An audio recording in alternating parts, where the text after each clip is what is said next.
أضاف فايق أن توقيت الملتقى يأتي في ظروف صعبة ويؤسس فيها لدولة القانون. وانتقد فايق ما أسماها بحالة الاستقطاب والعنف والمحاولات غير المجدية لإشاعة الفوضى وهدم الدولة على حد تعبيره. قوانين جديدة وهي موجودة أصلا في قانون العقوبات. عقد ورشة عمل ودعا فيها عدد من المنظمات لمناقشة القانون مشروع.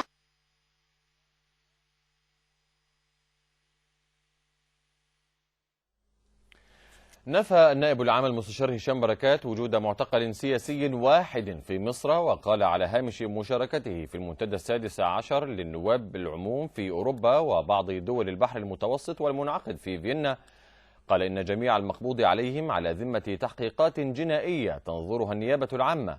وأضاف بركات أن جميع المتهمين الذين تصدر قرارات بحبسهم في جرائم جنائية وفق قانون العقوبات، مشيرا إلى أنه وجميع من يعملون معه يراعون حقوق الإنسان في التعامل مع المتهمين حسب قوله.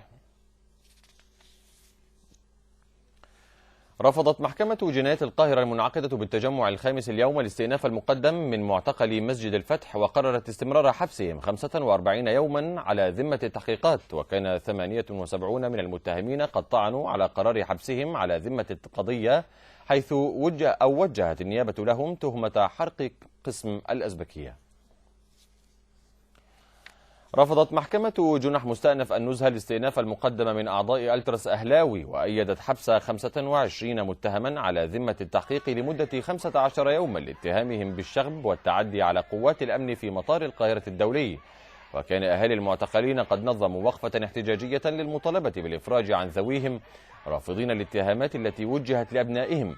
كما اتهموا وزارة الداخلية بتلفيق التهم للمعتقلين لمعارضتهم الانقلاب العسكري حسب قولهم.